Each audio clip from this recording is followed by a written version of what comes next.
Baik, bismillahirrahmanirrahim. Assalamualaikum warahmatullahi wabarakatuh. Alhamdulillahirrabbilalamin. Wassalatu wassalamu ala asrofil anbiya'i wal mursalin wa ala alihi wassabihi ajma'in amma ba'du. Alhamdulillah, kita pada pagi hari ini bisa berjumpa kembali di perkuliahan Bahasa Indonesia pertemuan ke-5. Di pertemuan kali ini kita akan membahas tentang klausa. Ya, yang minggu lalu kita sudah membahas tentang frasa. Ya, dan perlu teman-teman ingat bahwa di tataran bahasa itu yang paling rendah atau yang paling kecil itu ada kata, kemudian ada frasa, kemudian di atas lagi ada klausa, kemudian ada kalimat, kemudian ada paragraf, dan terakhir adalah wacana. Nah, kali ini kita akan membahas tentang klausa. Apa sih itu klausa gitu ya? Klausa di sini adalah struktur atau gabungan kata yang memiliki unsur kalimat tetapi belum menjadi kalimat. Jadi contohnya kami sedang membaca. Ya, mereka membutuhkan makanan dan lain sebagainya. Ya, ini adalah contoh jenis klausa. Nah, jenis klausa di sini ada klausa atasan, klausa bawahan, atau yang disebut dengan klausa inti di sini adalah induk kalimat, dan yang klausa bawahan di sini adalah anak kalimat. Kemudian ada kita masuk ke kalimat, lebih ke kalimat tunggal. Kemudian ada kalimat majemuk, dan majemuk nanti ada majemuk setara, ada majemuk bertingkat, ada majemuk campuran. Tentu teman-teman sudah mempelajari ini ya di sekolah menengah, tapi kita di sini akan mereview cepat dan lebih memantapkan saja dalam penyusunan kalimatnya. Dan hal yang perlu ditekankan di sini adalah tentang materi kalimat efektif, di mana teman-teman mahasiswa di sini harus mampu menyusun kalimat efektif. Kalimat tunggal, tentu teman-teman sudah tahu ada kalimat yang memiliki satu inti kalimat atau klausa. Contohnya, kami berlibur ke Paris. Ya, di situ sudah jelas ya, satu inti kalimat saja yang terdapat dalam kalimat tersebut. Sedangkan kalimat majemuk di sini ada majemuk yang setara. Ya, kalau setara itu tentu ditandai dengan konjungsi atau kata penghubung dan, atau, kemudian, lalu, dan lain sebagainya.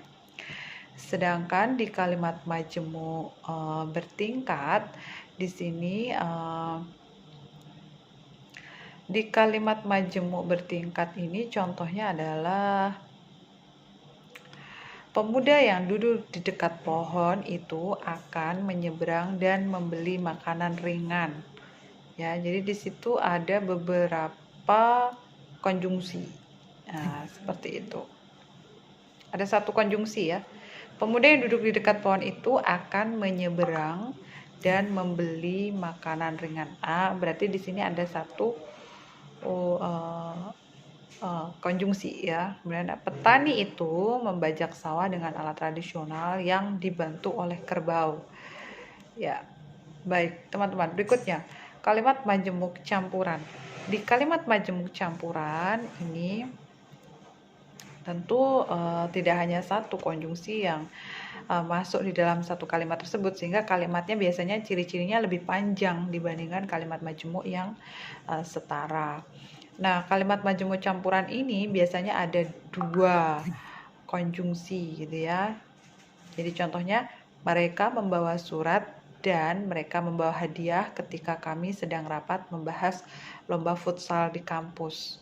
Sebenarnya ini kalau kita analisis kalimatnya ini belum efektif ya, karena di situ ada pengulangan subjek, semacam itu. Nanti kita akan lebih bahas kalimat efektifnya di selandia berikutnya. Nah, kita di sini lebih menekankan pada kata penghubung. Ada beberapa kata penghubung ya yang harus teman-teman ketahui. Ada konjungsi korelasi, contohnya bukan melainkan. Ini berpasangan ya. Teman-teman harus hafal gitu, harus hafal bahwa pasangannya bukan itu melainkan. Jadi kalau umpamanya kalimatnya di awal, bukan hanya mahasiswa yang menginginkan presiden mundur, melainkan masyarakat Daerah Istimewa Yogyakarta juga menginginkan hal yang sama. Ini diambil dari media massa ya, tentang melainkan masyarakat Daerah Istimewa Yogyakarta juga menginginkan hal yang sama. Ini diambil dari media massa ya, tentang berita masyarakat DIY yang mengharapkan presiden mundur. Ya, itu di tahun berapa, 1900 berapa itu ya, pernah ada kasus tentang itu. Oke, berikutnya, tidak hanya pasangannya adalah tetapi, tidak hanya di Surabaya dan Jakarta, tetapi di DIY juga sedang terserang wabah ulat bulu. Nah, ini juga sudah lama ya ada kasus ulat bulu ini. Nah, contoh kalimatnya seperti itu ya. Tidak hanya di Surabaya dan Jakarta, tetapi di DIY juga sedang terserang wabah ulat bulu. Kemudian baik siswa maupun guru semua harus menuju ke aula untuk menyaksikan pementasan drama dari siswa kelas 9. Ini juga pasangannya baik maupun gitu ya, teman-teman harus hafal. Kemudian antara pasangannya dengan atau dan. Teman-teman bisa membaca sendiri kalimatnya ya, contohnya sudah ada. Baik, kemudian nanti teman-teman juga harus mengingat-ingat kembali tentang konsep kalimat aktif dan kalimat pasif. Saya pikir ini tidak perlu saya jelaskan, Anda bisa membaca sendiri di salindia saya, dan sudah jelas sekali penggunaan penyusunan kalimat aktif dan kalimat pasif. Nah, yang terpenting di sini adalah kalimat efektif. Ya, di pertemuan kelima ini saya ingin mengenalkan tentang kalimat efektif, yang mana ini sebenarnya sudah ada sedikit tentang informasi kalimat efektif, tapi saya berharap nanti teman-teman mampu untuk menganalisisnya. Jadi tidak hanya mengetahui bahwa oh ini definisi kalimat efektif, tapi saya berharap teman-teman lebih ke implementatifnya, lebih ke bagaimana menganalisis kalimat efektif itu. Anda bisa menemukan kalimat ini tidak efektif atau sudah efektif, karena ini kemampuan mahasiswa harus diasah untuk menyusun kalimat efektif ini. Kita ambil contoh ya kalimat efektif di sini. Jadi kalimat efektif di sini adalah kalimat yang tidak berlebihan, tentunya tidak memiliki makna ganda, tidak ambigu gitu ya, mudah dipahami dalam sekali baca dan sebagainya. Contohnya adalah para mahasiswa berkumpul bersama di aula.